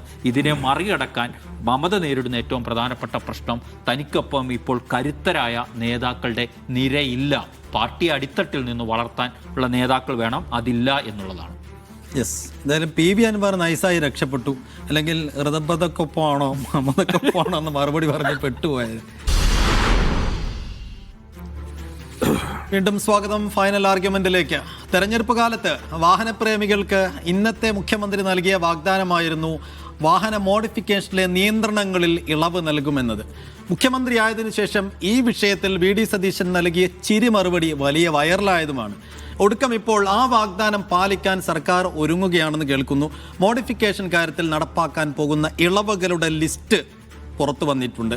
അതിൽ ചിലതൊക്കെ നേരത്തെ ഉള്ളതും ചിലതൊക്കെ പറ്റിപ്പാണെന്നുമാണ് പ്രതിപക്ഷത്തിന്റെ പ്രതികരണം. മുഖ്യമന്ത്രി പറഞ്ഞു പറ്റിച്ചെന്നും പൂക്കി CM ചതിച്ചെന്നുമാണ് സോഷ്യൽ മീഡിയയിൽ ഇടത് പ്രൊഫൈലുകളുടെ പ്രചാരണം. അപ്പോൾ ആ വിഷയത്തെക്കുറിച്ച് സംസാരിക്കുകയാണ് രണ്ടാമതായി. സാജു, ഇതിപ്പോൾ ഈ മോഡിഫിക്കേഷൻ്റെ കാര്യത്തിൽ കൊടുക്കാൻ കഴിയുന്ന ഇളവുകൾക്കൊരു പരിമിതി ഉണ്ട്. അതിനപ്പുറത്തേക്ക് VD സതീശന് എന്ത് ചെയ്യാൻ പറ്റുമെന്ന് അന്നേ ചോദ്യം ഉയർന്നതാണ്. ഇന്നിപ്പോൾ ആ ലിസ്റ്റ് കണ്ടപ്പോൾ ആ ചോദ്യം കുറെ കൂടി ശരിയാവുകയാണ്. അല്ല, ഈ ലിസ്റ്റ് ഇപ്പം MVDയിലെ ഉദ്യോഗസ്ഥർ തയ്യാറാക്കിയതാണ്. അവർ തയ്യാറാക്കുമ്പോൾ സ്വാഭാവികമായും ഈ നാട്ടിൽ ഒരു ചട്ടങ്ങളുണ്ട്. ആ ചട്ടങ്ങളുടെയും നിയമത്തിൻ്റെയൊക്കെ ഉള്ളിൽ നിന്നുകൊണ്ട് എന്ത് ചെയ്യാം എന്ന് മുഖ്യമന്ത്രിക്ക് ഒരു ലിസ്റ്റ് കൊടുക്കുകയാണ്. യഥാർത്ഥത്തിൽ നമ്മുടെ ജെൻസി പിള്ളേർക്ക് ഇതൊന്നും അല്ല വേണ്ടത്. അവർക്ക് സൈലൻസർ മോഡിഫിക്കേഷൻ ചെയ്യണം, അതുപോലെ ടയറിന്റെ വലിപ്പം കൂട്ടണം, അങ്ങനെ ഒരുപാട് ആഗ്രഹങ്ങളുണ്ട്. അതുകൊണ്ട് തന്നെ ഇപ്പം വന്ന ഈ ലിസ്റ്റ് കണ്ടാലൊന്നും ജെൻസി കുട്ടികൾക്കൊന്നും ഒരു വലിയ സന്തോഷ വാർത്ത ഒന്നും അല്ലായിരിക്കും. മാത്രമല്ല, ഇത്തരം ഈ ഉഡായിപ്പുകൾ പഴയ തലമുറയേക്കാൾ ഈ പിള്ളേർക്ക് പെട്ടെന്ന് മനസ്സിലാവും. അതുകൊണ്ട് തന്നെ ഇപ്പം പൂക്കി എന്നൊക്കെ വിളിച്ചുകൊണ്ടിരുന്ന പിള്ളേര് കയറി പോടാ എന്ന് വിളിപ്പിക്കരുത്. കാരണം ഇത്തരം ലിസ്റ്റുകൾ പുറത്തു വിടാതിരിക്കാനുള്ള മിനിമം പണിയെങ്കിലും നമ്മുടെ ഉദ്യോഗസ്ഥരുടെ ഭാഗത്തുനിന്ന് ഉണ്ടാവണം.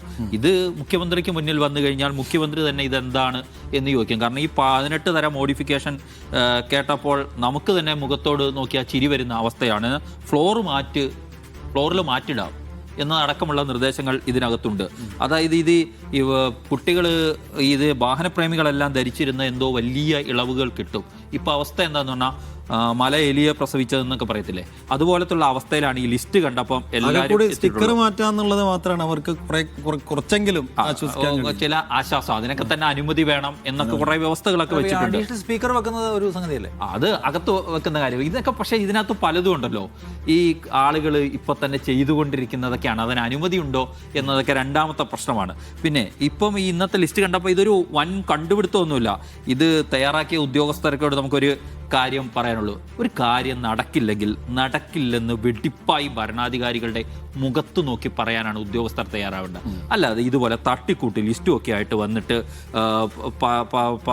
പറയാതിരിക്കുന്ന. ഇപ്പം സോഷ്യൽ മീഡിയ കഴിഞ്ഞ ദിവസം ഇന്ന് ഇത് കണ്ടപ്പോൾ ഒരാളിട്ടിരിക്കുന്ന കമന്റ് ഉണ്ട്, വണ്ടി കഴുകാനും അനുമതി ഉണ്ടെന്ന് കൂടി ഈ ലിസ്റ്റിൽ ചേർത്ത് വെക്കാതിരുന്നത് മഹാഭാഗ്യമാണെന്ന്. ഏതാണ്ട് ആ അവസ്ഥയിലുള്ള ഒരു ലിസ്റ്റാണ്. പക്ഷേ ഇതിനകത്തൊരു പ്രശ്നമുണ്ട്. യാഥാർത്ഥ്യ ബോധത്തിലേക്ക് വന്ന അത് VD സതീശൻ കൂടി മനസ്സിലാക്കേണ്ടതാണ്.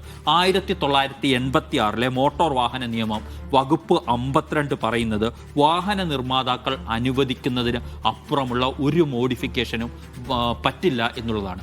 ഇത് ഹൈക്കോടതികളും സുപ്രീം കോടതിയും അടക്കം അംഗീകരിച്ചതാണ്. സംസ്ഥാന സർക്കാർ മുമ്പ് നമ്മൾ തന്നെ രൂപമാറ്റവുമായി ബന്ധപ്പെട്ട് ചില സർക്കുലറുകൾ ഇറക്കിയിരുന്നു.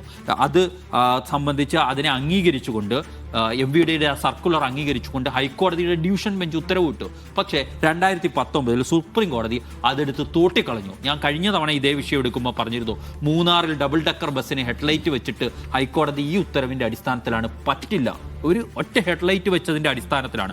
ഇങ്ങനെ ആ കേന്ദ്ര മോട്ടോർ വാഹന നിയമം ചട്ടം 52 മറികടക്കാൻ സംസ്ഥാനങ്ങൾക്ക് കഴിയില്ല.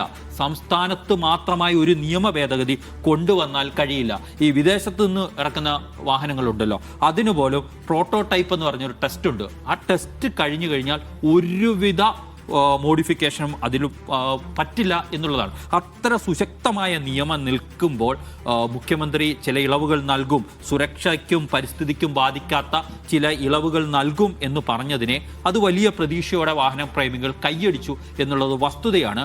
പക്ഷേ നമ്മുടെ ജെൻസി കുട്ടികൾ ഉദ്ദേശിക്കുന്ന രീതിയിലുള്ള, ആ തലമുറ ഉദ്ദേശിക്കുന്ന രീതിയിലുള്ള വലിയ രീതിയിലുള്ള ഒച്ചപ്പാടും ബഹളം ഉണ്ടാക്കുന്ന കാര്യങ്ങളൊന്നും അനുവദിച്ച് കിട്ടാൻ പോകുന്നില്ല. അങ്ങനെ ഒരു ഉത്തരവ് സംസ്ഥാനം ഇറക്കിയാൽ പോലും ആരെങ്കിലും സുപ്രീം കോടതി പോവും, സുപ്രീം കോടതി അതെടുത്ത് തോട്ടിൽ കറിയും. പിന്നെ ഒരു കാര്യമുണ്ട്, നമ്മൾ ഈ കാര്യങ്ങളൊക്കെ പറയുമ്പോൾ ഈ വാക്കും ചാക്കും ഒരുപോലെ ആവരുത് എന്നെന്തോ ഒരു പ്രയോഗമില്ലേ, അതുപോലെ ആവരുത്. കാരണം എന്ത് നടക്കും നടക്കില്ല എന്നൊക്കെ പരിശോധിച്ചിട്ട് വേണം തിരഞ്ഞെടുപ്പ് കാലത്താണെങ്കിലും അതല്ലാത്ത കാലത്താണെങ്കിലും ഉറപ്പുകൾ നൽകാം. ഈ സ്റ്റിയറിങ്ങിന് കവർ പിടിപ്പിക്കാം എന്നതൊക്കെ അടക്കമുള്ള നിർദ്ദേശങ്ങളൊക്കെയുള്ള പട്ടികയുമായി വന്നാൽ ജനം പുച്ഛിച്ച് തള്ളും എന്നൊക്കെ പറയേണ്ടിയിരിക്കുന്നു. കാരണം എന്ത് നടക്കും എന്നത് വളരെ പ്രധാനപ്പെട്ട പ്രശ്നമാണ് ഇതിനകത്ത്. ഈ നിയമം എന്ന് പറയുന്ന അതിശക്തമായ ചട്ടങ്ങളുള്ള വ്യവസ്ഥകളുള്ള ഒരു നിയമം. ആ നിയമത്തിന് മേൽ നിരവധി സുപ്രീം കോടതിയുടെ അടക്കമുള്ള വിധികൾ നിലനിൽക്കുകയാണ്. അപ്പോൾ അതിനെയൊക്കെ മറികടക്കാൻ സംസ്ഥാനത്ത് കഴിയുമോ എന്നാണ് പ്രാഥമികമായ ചോദ്യം. ഞാനിത് തയ്യാറാക്കിയ ഉദ്യോഗസ്ഥരെ പരിഹസിക്കുന്നുമില്ല. അവർക്കും ഇത് മാത്രമേ കഴിയുള്ളൂ. ഒരു വ്യവസ്ഥയ്ക്കുള്ളിൽ നിൽക്കുന്ന അല്ലെങ്കിൽ ഒരു ചട്ടവും നിയമവും നിൽക്കുമ്പോൾ അതിനെ മറികടക്കാൻ ഒന്നും കൊണ്ടുവരാൻ പറ്റില്ല. ആ ചട്ടത്തിനുള്ളിൽ നിന്നുകൊണ്ട് എന്ത് ചെയ്യാം എന്ന് ചോദിച്ചാൽ ഫ്ലോറിൽ മാറ്റിടാം, അതുപോലെ ചിലപ്പോൾ ലൈറ്റ് അകത്ത് കൂടുതലായി പിടിപ്പിക്കാനൊക്കെ അനുമതി നൽകാൻ പറ്റും. അതുപോലും ചോദ്യം ചെയ്യപ്പെടാനുള്ള സാധ്യതകൾ തള്ളിക്കളയാനാവില്ല. പക്ഷേ പുതിയ കാലത്തിനനുസരിച്ചുള്ള പരിഷ്കാരങ്ങൾ ഈ നിയമത്തിലൊക്കെ വരിക എന്നുള്ളതാണ്. അപകടകരമല്ലാത്ത രീതിയിലുള്ള മോഡിഫിക്കേഷൻ ഈ പറഞ്ഞതിൽ കൂടുതൽ നിയമത്തിൽ ചില ഇളവുകൾ നൽകിയാൽ തന്നെ മുന്നോട്ട് പോകാൻ പറ്റും. ഇനി വേണമെങ്കിൽ സംസ്ഥാന സർക്കാരിന് ഒന്ന് ചെയ്യാൻ പറ്റും, ആരെങ്കിലുമൊക്കെ മോഡിഫിക്കേഷൻ നടത്തണമെങ്കിൽ നടത്തിക്കോട്ടെ, കണ്ണടച്ചിരിക്കാം എന്നുള്ളതാണ്. പക്ഷേ അപ്പോഴും ഏതെങ്കിലും കാലത്ത് ഇതിലൊക്കെ എന്തെങ്കിലും അപകടമുണ്ടായാൽ അപ്പോഴും ഈ സർക്കാരിൻ്റെ തന്നെ തലയിലായിരിക്കും കയറുക എന്ന കാര്യത്തിൽ ഒരു സംശയമില്ല. ശരി നിഷാദ്, ഈ വാഗ്ദാനം കയ്യിൽ നിന്ന് പോയോ? പോയെന്നല്ലേ തോന്നുന്നു. ഇപ്പം ഇന്നത്തെ ഈ ഏതൊക്കെ തരത്തിലുള്ള ഇളവുകൾ കൊടുക്കാം എന്നതിൻ്റെ ലിസ്റ്റ് പുറത്തു വന്നപ്പോൾ സർക്കാർ കൂടുതൽ പരിഹാസ്യമാവുകയല്ലേ ചെയ്തത്. ഇതിനെക്കുറിച്ച് അറിയാവുന്ന ആൾക്കാർ മുഴുവൻ ഗവൺമെൻറ്റിനെ പരിഹസിക്കുകയാണ്. എന്നിട്ട് സീറ്റ് ബെൽറ്റ് ഇടുന്നതിന് അനുമതിയുണ്ടോ, നേരത്തെ സാജു പറഞ്ഞ പോലെ ഇനിയിപ്പോൾ വണ്ടി കഴുകുന്നതിന് അനുമതിയുണ്ടോ, ഹോൺ അടിക്കാൻ അനുമതിയുണ്ടോ, ആൾക്കാർ പരിഹസിക്കുകയാണ്. അപ്പോൾ ഇതിൽ നേരത്തെ സാജു പറഞ്ഞ പ്രധാനപ്പെട്ട കാര്യമാണ്, നടക്കുമോ ഇല്ലയോ, സത്യസന്ധമാവുക. കേന്ദ്ര സർക്കാരാണ് തീരുമാനിച്ചിട്ടുള്ളത്, സുപ്രീം കോടതി അതിനെല്ലാം താഴെ ഒപ്പുവെച്ചിട്ടുള്ളതാണ്. നടക്കില്ല. അതിനെല്ലാം ലിമിറ്റേഷൻസ് ഉണ്ട്. നിങ്ങൾ ഈ വിചാരിക്കുന്നത് പോലെയുള്ള വലിയ മോഡിഫിക്കേഷനൊന്നും നടക്കില്ല. ഈ രാജ്യത്ത് നിയമമാണ്. ആ നിയമം ഉണ്ടാക്കിയിരിക്കുന്നത് അതിനനുസൃതമായിട്ടുള്ള കാരണങ്ങളെ മുൻനിർത്തിക്കൊണ്ടാണ്. അതുകൊണ്ട് ഇത്രേ പറ്റൂ. വേണമെങ്കിൽ 1-2 സ്റ്റിക്കർ കൂടുതൽ ഒട്ടിച്ചു, 2 സ്പീക്കറും അധികം വെച്ചു, പിന്നെ MVD പിടിച്ചിട്ട് ഫൈൻ അടയ്ക്കില്ല. അത് സത്യസന്ധമായി പറഞ്ഞ് അവസാനിപ്പിക്കണം. അതേ പറ്റൂ. ഇത് എനിക്കറിയാം, സതീശനും അറിയാം, MVDക്കും അറിയാം. സാജു പറഞ്ഞ പോലെ MVDയോട് എന്തൊക്കെ ചെയ്യാൻ പറ്റും ഗവൺമെൻറ്റിനെ സംബന്ധിച്ച് രാഷ്ട്രീയമായി കൊടുത്തിട്ടുള്ള ഒരു ഉറപ്പാണ്. അപ്പോൾ അതിനകത്ത് എന്ത് ചെയ്യാൻ പറ്റും, പരമാവധി നോക്കിയിട്ടൊരു പട്ടിക ഉണ്ടാക്കി തരാൻ പറഞ്ഞു. അവർ പരമാവധി നോക്കിയിട്ടാണ് സ്റ്റിക്കർ വേണമെങ്കിൽ ഒട്ടിക്കാം, സീറ്റിന് കവറിടാം, സ്റ്റിയറിങ്ങിന് കവറിടാം എന്ന് എഴുതി കൊടുത്തു. അത്രേ പറ്റൂ. നിയമം നോക്കി മാത്രം ഉദ്യോഗസ്ഥർക്ക് സജഷൻ കൊടുക്കാൻ പറ്റുള്ളൂ. അവരവിടെ ചെയ്തിരിക്കുകയാണ്. നേരത്തെ പറഞ്ഞ പോലെ സതീശനെ സംബന്ധിച്ച് അദ്ദേഹത്തിന് വളരെ മൈന്യൂട്ടായിട്ടുള്ള സ്പന്ദനങ്ങൾ വരെ അറിയാൻ പറ്റുന്ന ഒരാളാണ്. എങ്ങനെ ഏത് സാധനം എടുക്കണം, ഇതിനോട് റെസ്പോണ്ട് ചെയ്യണമെന്ന് പുള്ളിക്കാരൻ അറിയാം. അപ്പോൾ ഈ സാധനം വന്ന പുള്ളിക്ക് മനസ്സിലായി ഇതിന് കുറേ ആരാധകരും ഇൻസ്റ്റഗ്രാമിൽ കുറേ ആൾക്കാരൊക്കെ ഉണ്ട്, അത് നമുക്ക് ശരിയാക്കാം എന്ന് പറയാണ്. അത് ഭയങ്കരമായി സ്വീകരിക്കപ്പെട്ടില്ലേ. അപ്പോൾ അത് അദ്ദേഹം ഒരു സ്ട്രാറ്റജി എടുത്താണ്, അത് വർക്കായി, അതിന് ഗുണവും കിട്ടി. പക്ഷെ അതിൻ്റെ ഗുണം ഇവർക്ക് കിട്ടാൻ പോകുന്നില്ല, കാരണം ഒന്നാണ് നിയമമാണ് എന്നാണ്.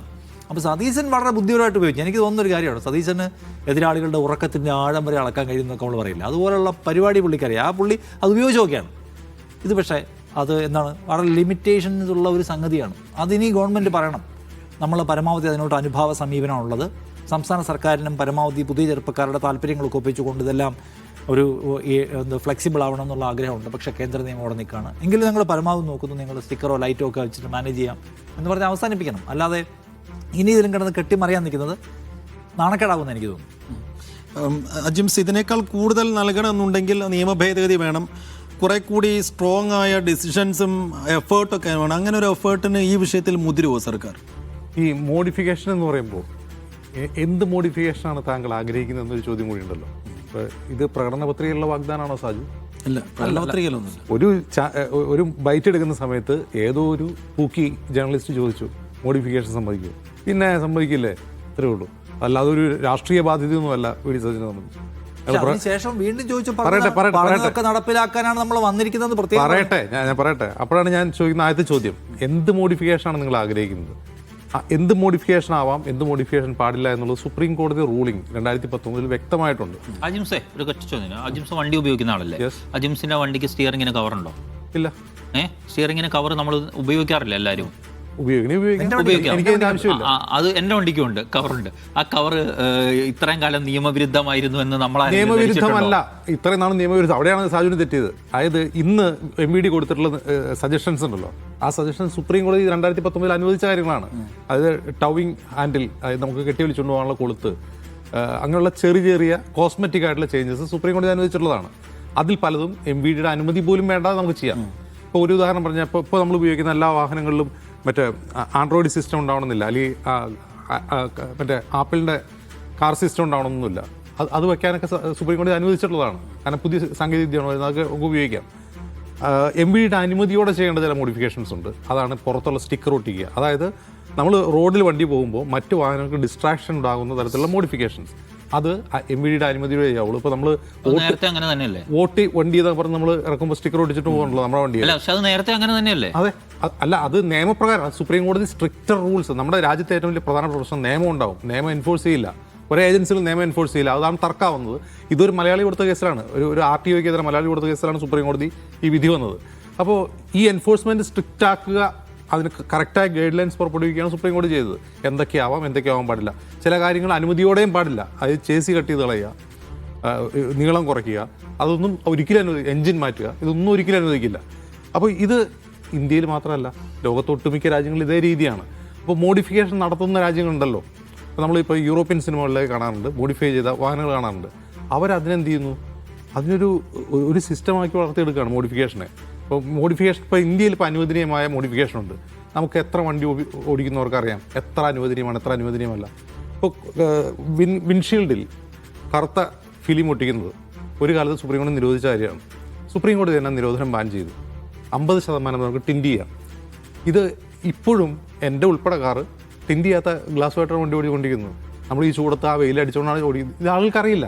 അതറിയാം. ആ ഉത്തരവിന് ശേഷം ഇറക്കുന്ന വാഹനങ്ങളിൽ പലതിലും കമ്പനികൾ എന്ത് ചെയ്തു, അത് വെക്കുന്ന പരിപാടി നിർത്തി. അതാണ് സംഭവം. അപ്പോൾ ഞാൻ പറഞ്ഞു വരുന്നത്, ഇതേക്കുറിച്ച് ആൾക്ക് അറിയില്ലാത്ത ഒരു വശത്ത്, അറിവില്ലായ്മ, എന്തൊക്കെ അനുവദനീയമാണ് അനുവദനീയമല്ല എന്നുള്ളത് ഒരു വശത്ത്, മറുവശത്ത് ഇത് കൃത്യമായി എൻഫോഴ്സ് ചെയ്യാത്തതുകൊണ്ട് ആരും എന്ത് ചെയ്യില്ല, സാഹസികമായി ഇതൊന്നും മുതിരുന്നുമില്ല. അതാണ് മറ്റൊരു കാര്യം. അപ്പോൾ ഇതിനെന്താണ് സതീശന് ചെയ്യാൻ പറ്റുന്ന ഒരു കാര്യം എന്താണെന്ന് വെച്ചാൽ, ഇതിനൊന്ന് ചാനലൈസ് ചെയ്യുക, സിസ്റ്റമാറ്റിക് ആക്കുക എന്നുള്ളതാണ്.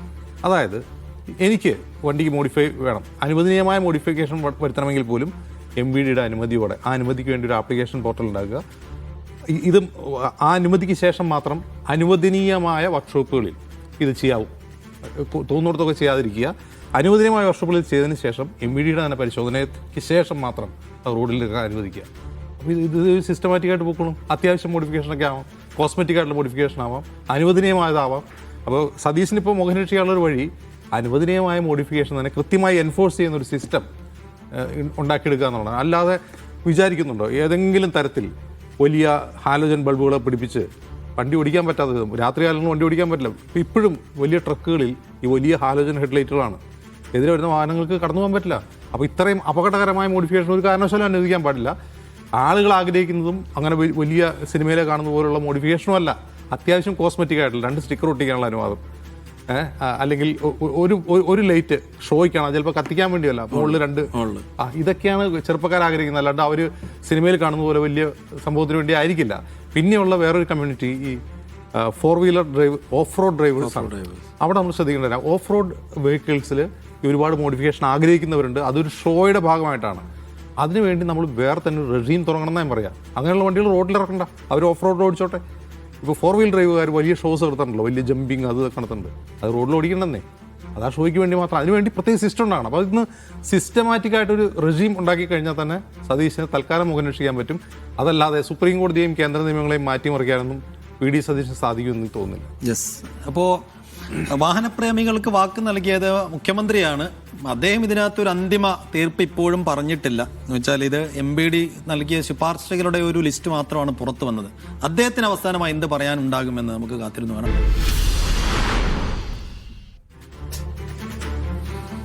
ഫൈനൽ ആർഗ്യുമെന്റിലേക്ക് വീണ്ടും.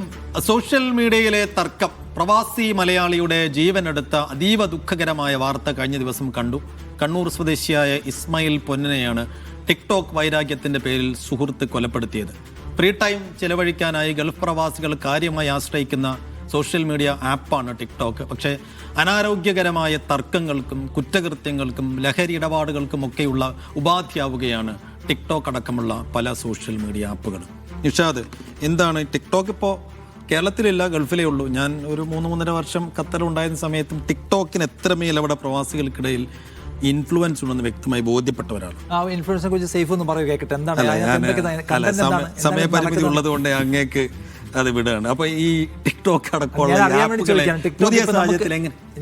ചോദിക്കുന്നത്, ടിക്ടോക്ക് സത്യത്തിൽ നമുക്കിപ്പോൾ അവൈലബിൾ അല്ലാത്തതുകൊണ്ട് അതിനകത്ത് നടക്കുന്ന ഈ reel type of funny and അത്തരം രസകരമായ നമ്മൾ ഇൻസ്റ്റാഗ്രാമിലും FBയുടെ റീൽസുകളിലും കാണുന്ന കണ്ടന്റ് പരിപാടിയല്ലേ, അത് തന്നെയാണ്. അതാദ്യം തുടങ്ങിയത് ടിക്ടോക്കിലാണ്. ടിക്ടോക്കിൽ നിന്നുള്ള പല സംഗതികളും കണ്ടിട്ടാണ് ഇവിടെ ഇൻസ്റ്റാഗ്രാം റീൽസ് ഉണ്ടാക്കുന്നത് പല കണ്ടന്റ് ക്രിയേറ്റേഴ്സ്. ടിക്ടോക്ക് നിരോധിച്ചതിന് ശേഷം ഇന്ത്യയിൽ ടിക്ടോക്ക് നിരോധിച്ചിട്ടാണ് റീല് വരുന്നത്. റീല് ഇൻസ്റ്റാഗ്രാം Reels തന്നെയാണ്. മെറ്റയുടെ പരിപാടിക്ക് വേണ്ടിയാണ് ഈ ടിക്ടോക്ക് ഫണ്ണി നിരോധിക്കുന്നത്. റീൽസ് തന്നെയാണ്. ഒപ്പം ഈ പൊളിറ്റിക്സും സാധനങ്ങളൊക്കെ അതിൽ വരുന്നുണ്ട്. വലിയ തർക്കങ്ങൾ നേരത്തെ 2018 to 2021 ഖത്തറിലുണ്ടായി. ആ സമയത്ത് തന്നെ വലിയ തർക്കങ്ങൾ ഉണ്ടാവാറുണ്ട്.